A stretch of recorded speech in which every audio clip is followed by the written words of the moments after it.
Raising women's voices, one story at a time. Welcome to the She Said Project podcast.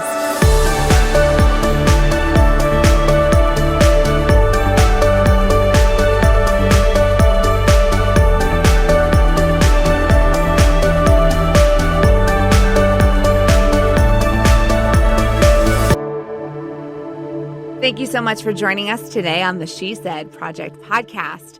I am your host, Jeanette Jerzyk, National Director of the She Said Project. Hi, Carrie Rosso, with me in the studio. Hi, Jeanette. I'm Carrie Rosso, co-founder of the She Said Project. And every day we look for ways to raise up women's voices, to share personal stories, and to make this a better world, make this a better place for our Give daughters. women a microphone. We give women a microphone. That's what She Said is all about. We do that in a number of ways, but one of which is through a live event called That's What She Said that has been produced in a number of communities now. But we're digging deep into the She Said archives and resharing some of the incredible stories that have been told on the She Said stage. Today's guest is one of those things. Often when we talk about sharing stories, we're talking about the deepest, darkest stories or things that are really hard to share. But sometimes, as we all know, some of the stories that bring us the closest with our gal pals is the stories that just made us belly laugh. Like, you know, sometimes we have those heartfelt moments, but then other times, like, remember the time you blah, blah, blah, and we laughed until tears ran down our legs. And sometimes you need that more than anything. Yep.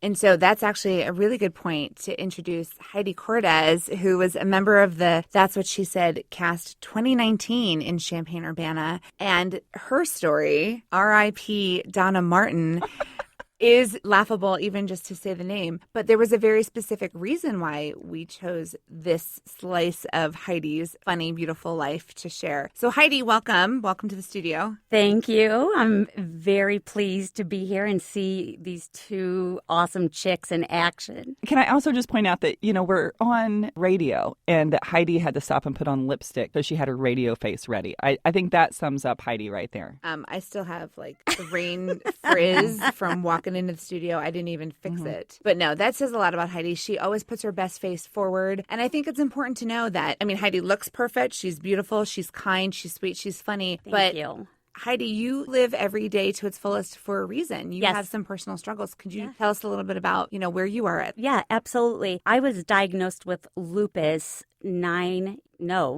years ago. Lupus, for anyone who doesn't know, it's an autoimmune disease where your immune system attacks itself. So part of your immune system turns into like these superheroes and they should be out fighting the bad stuff coming in. But instead, my superheroes are fighting the immune cops. They're fighting each other. So I get sick a lot. And when you get an autoimmune disease, most autoimmune diseases are an umbrella. And then underneath that umbrella, there's multiple smaller diseases. So currently, I'm dealing with a rise of one of the diseases that I haven't had to deal with before. So we're learning a whole new normal now, and it's actually not because of the lupus. It's because of something that came with the lupus. We're learning a new reality, and I'm kind of trying to figure out how to balance my life a little bit differently. I thought I was kind of rocking. But every day is something new, right? Literally every single day. So I could be in, Carrie said, I'd love to see you in like sweats and like your husband's t-shirt. I'm like, come to my house anytime. I don't leave the house. So when I do, I watch a makeup tutorial before I leave.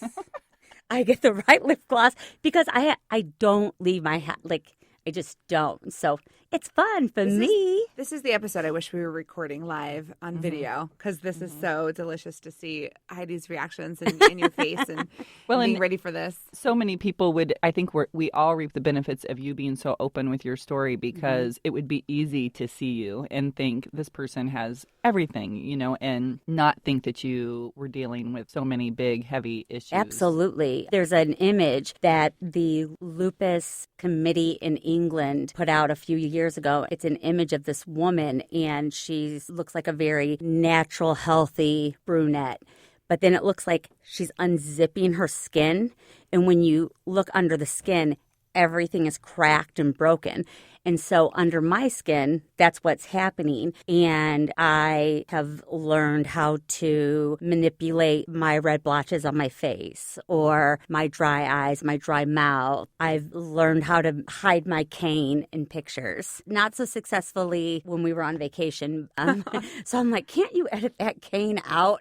But you definitely learn how to manipulate things. But I don't ever want someone to look at me and feel sorry for me. When I'm sick and I stay at home. I'm at the point where about 3 days a week, I don't get out of bed and we can't open the curtains. And it's just, there's a lot that happens to my body with weather change, with what I eat, my stress level. But my doctor said I should just reduce stress. And I'm like, yeah, for sure. Yeah, Totally. For sure. Do that? For sure. You go to the gynecologist and I say, I think I'm starting menopause. And she's like, you're probably just stressed. Like, isn't that the answer for everything? Mm-hmm. If we can get a women's stress relief pill, there will be no disease. Hey, we put a man on the moon. Come on, people. That's what I'm saying. Like, can't you figure out what's going on downtown? Like, if you can put somebody on the moon, get somebody you got in there. to be able to figure that out. But it's not happening. And so I do talk about it a lot because I do fundraise once a year, just real quietly, like on my Facebook page. But there's just not enough lupus research, and there's more cases of lupus every single year. And thank you for sharing with our new audience a little bit about who you are and your personal struggles. Yeah. Because you are already known in your own community for being an advocate for lupus, for being very vocal and sharing, your struggles and your stories to help other people who are in the same situation feel like they're not alone. Right. And so it's very important that when you agreed to participate, and that's what she said, it would have been very easy for you to share your story of lupus. And we challenged you to not do that. You and I had this really great lunch when we were trying to find how to share these difficult moments. And I looked at you and I said, Heidi, you're so much more than your disease. Mm-hmm. And let's find something. Let's find something funny and relatable and something that brought you joy in your life. And I really feel like we found that with the story that you shared. So we're going to cut to the live clip of the 2019 show. That's what she said in Champaign-Urbana. Heidi Cordes sharing a little slice of life in RIP Donna Martin.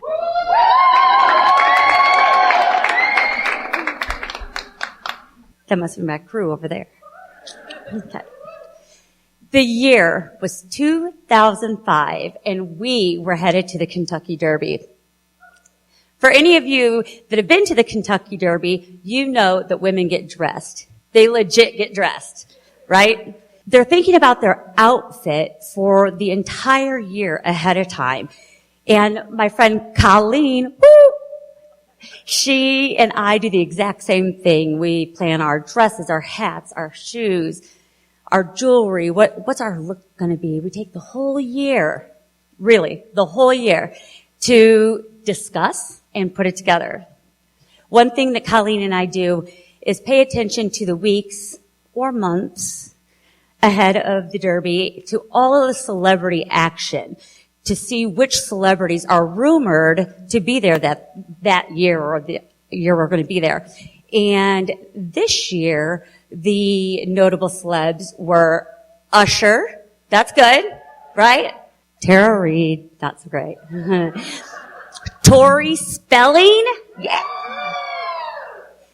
Jamie Lynn Sigler. She played Meadow Soprano on The Sopranos. And thanks to Colleen, we also had some really awesome seats. Someone who knew Colleen got us seats near Millionaires Row, where all the top celebrities were going to be.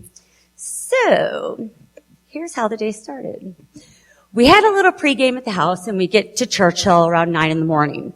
We walk through the paddock, we find our seats, and we hit the bar and order a mint julep. We get mint juleps because they're Kentucky Derby tradition, not because they taste good. Ugh.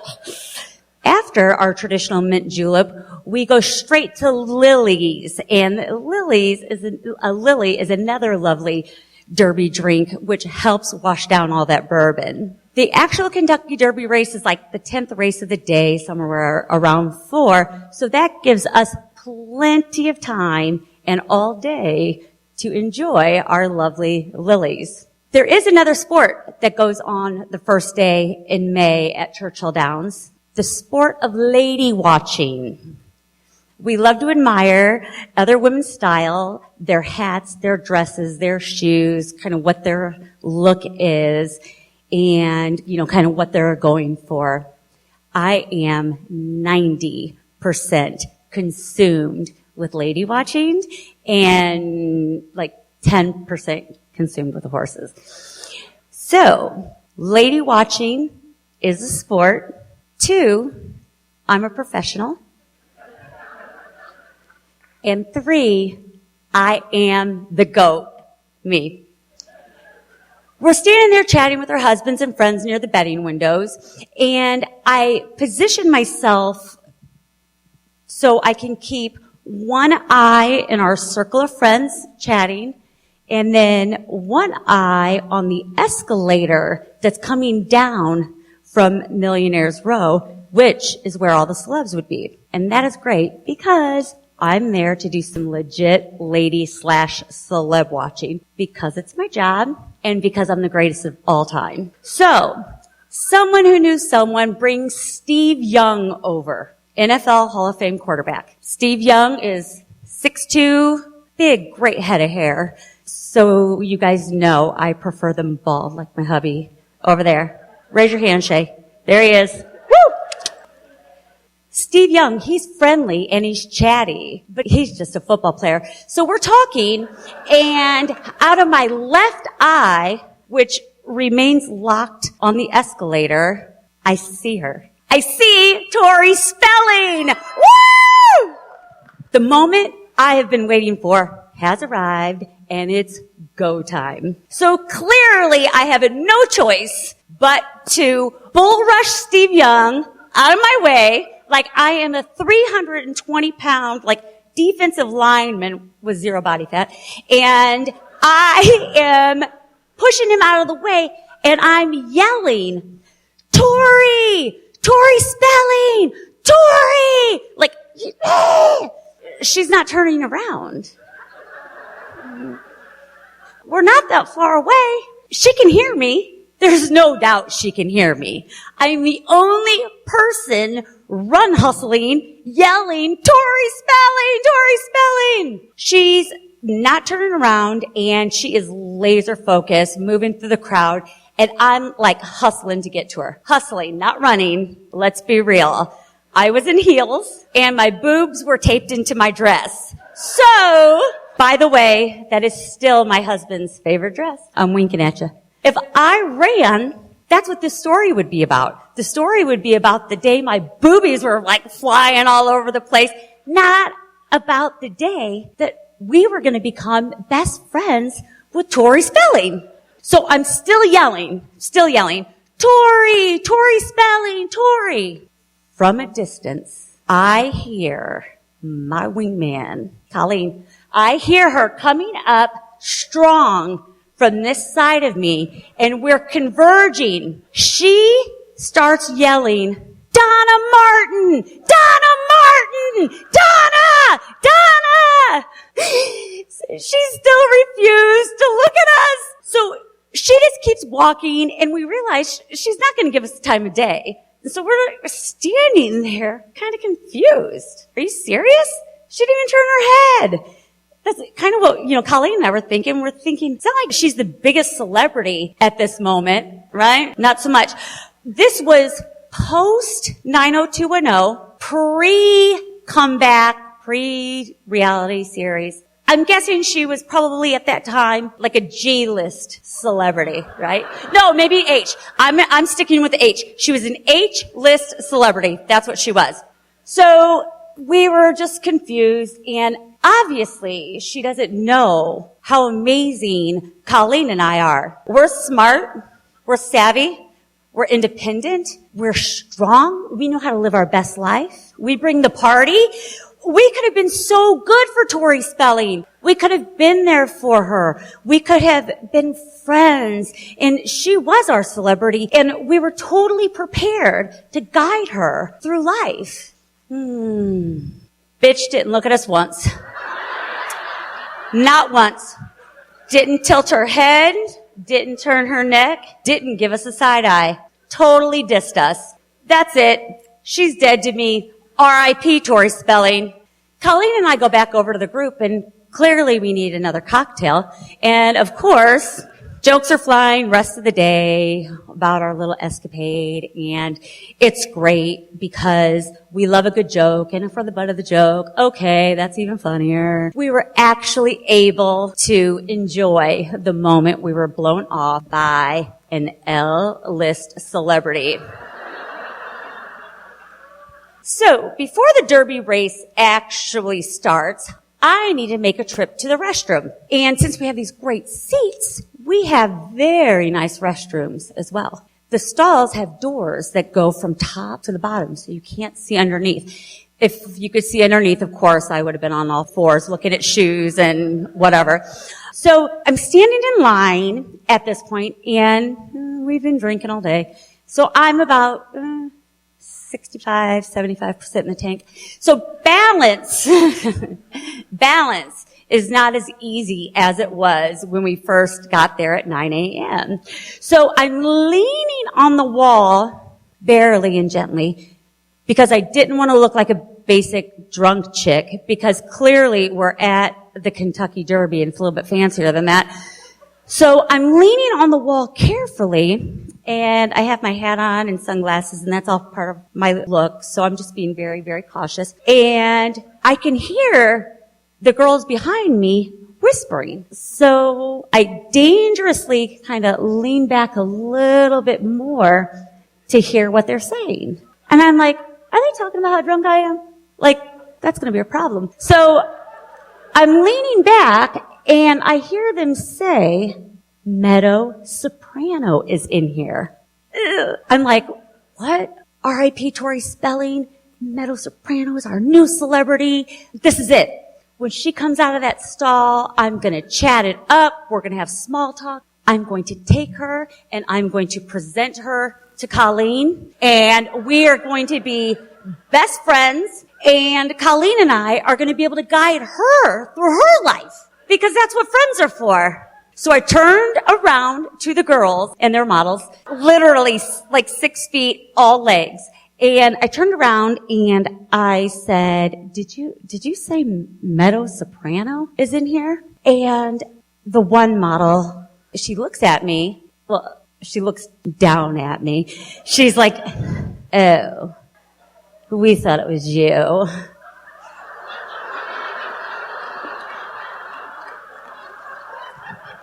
Yep.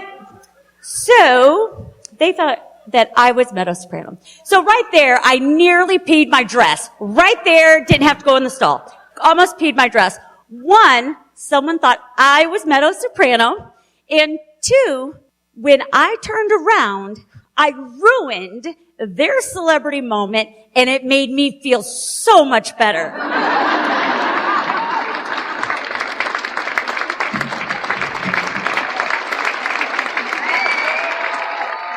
And when I turned around, I ruined her celebrity moment, and it made me feel so much better. It did.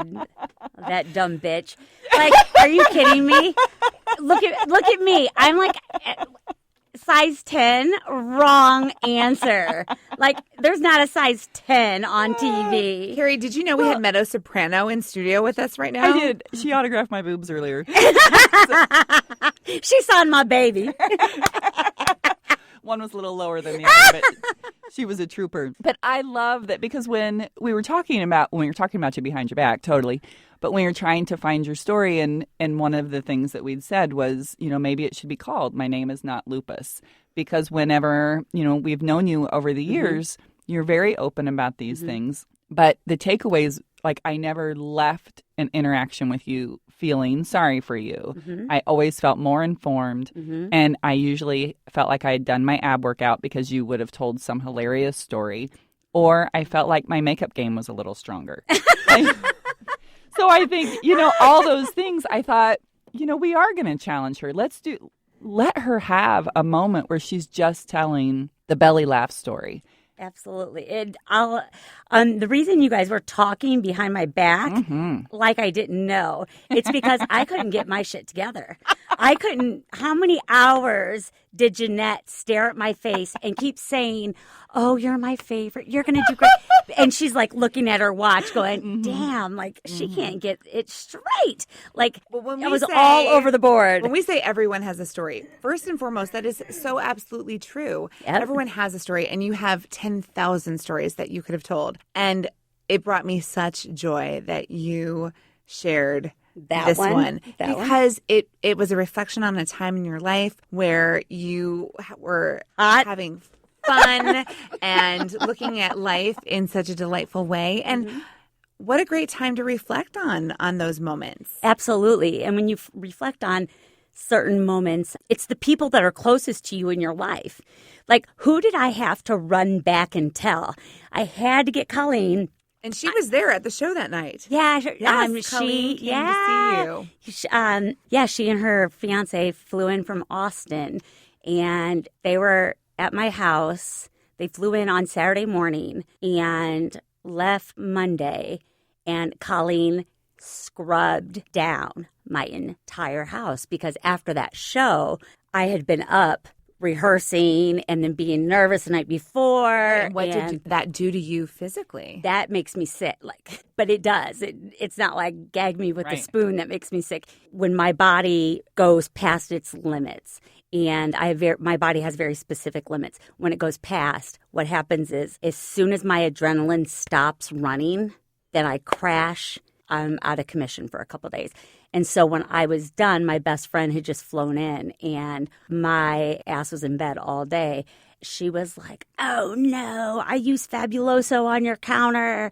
And I'm like, oh my gosh, it's going to eat the ground, or it's going to eat the finish, like something. And I'm like, wait, what are you doing? She goes, well, I cleaned. I didn't have anything else to do. So I cleaned, and like, what a good friend, right? Those are your people. Oh, legit. Women like, show legit. up. Yeah. Like, my son flew home from LA to see the show, and my husband was in the front row. It was an amazing experience. But telling that story, Jeanette asked me a question. And did Jeanette tell you guys what I was going to talk about? I don't think so. My lovely mother-in-law. Yes. And I knew everybody could relate with that.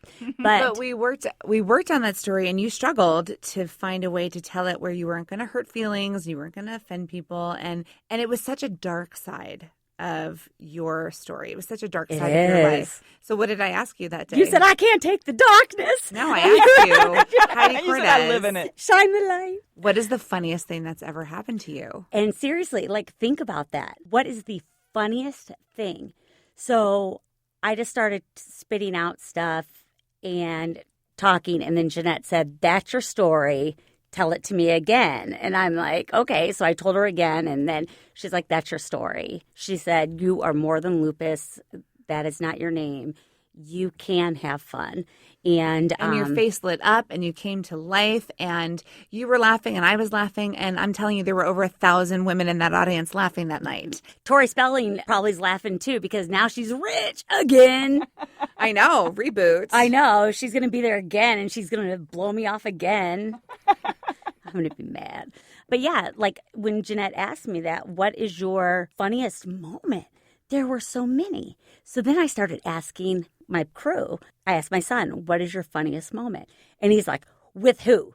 You, Dad, Granny, or my friends? And I'm like, one of each. Like, and just asking people those stories. We did it on Friday night downtown. Like, I'm like, what's the funniest thing that ever happened? It's such a great conversation starter. It is. And it, like, everybody is belly laughing. And it's hard. If you think about your life and you think, oh, this is a tough day. I don't feel good. It's easy to get into your I don't feel good downward spiral. And now my husband tells me things that are funny, so I will smile. And then he's like, that's a fake smile. And I'm like, I'm laughing, I swear. But it's true. Laughter is medicine. It is. It is the great relator, unless you don't think I'm funny, and then I'm offensive. I found that out real quick. Like, sometimes I don't engage that really well. I'm like, that was funny as hell. Why is she mad? And You can't please all of the people all of the time. You know what? You're right. You can't. And sometimes you have to be brave enough to let people dislike you. If that And you makes have to be sense. brave enough to let people laugh at you, with you, laugh at your stories, laugh at your experiences, because those belly laughs, they are so important, Carrie. And the greatest thing, one of the things that we have found, at least for me, is there were stories that were told early on that I could enjoy, but I didn't connect to. And then as my own journey goes on and something pops up in my life, and then I'm like, oh, and then someone's words come back into my mind. And I think that happens a lot. You know, people will see it. They might not think it's funny, but, you know, whenever the thing, whatever it is, happens to them, they will call on those words or that experience. I'm telling you. It's where we are. Anytime, anyone who's listening, next time they go to the Kentucky Derby, they're going to be looking for that escalator. Absolutely. And looking to see who's They better there, see right? if Tori's there. Right. And can someone let Tori know how upset Heidi is now? I was. And, you know, right around the time of the show, The Masked Singer was out. And I called it. Tori was the unicorn. I knew it the whole time, wrote it down, and my husband was like, you were right. Like, we were so pumped. And so I put the ugly cry face meme on my Facebook or my Instagram page. She gave you the small hello. She's dead to me. She's, yeah. Well, hell yeah, she's dead to me too. And that's why she didn't win. Karma. Or what? Is that her? Okay, karma? if Tori gives you a call this week, seriously. Then, Uh-oh. Yep. Well, then I'll be She's on got a some making up plane. to do. I'll be on a plane to Canada, so I can be there during filming because they're not done yet. So I just need to get up there. So there's still hope she can be your new best friend. I don't know, but I do like all of her. It's a struggle for me. Like, I like her as a person, and I just really like her as a person. But man, She gets needs me you. like that in public. Yeah. That's Burned. hard. That's hard to come back Burned. from. I need a public apology. Call us, Tori. Yep. Yes. The number is 90210. 90210. All right. Well, that's all the time we have for today's episode of the She Said Project podcast. Heidi, you're such a delight. Thanks. Thank you for going down memory lane with us and sharing your story one more time. We hope that we will delight a whole new audience of friends. And remember, ladies, share those stories. Find your people, find your women, and it's okay to be vulnerable and laugh. It is. Peace out, my friends.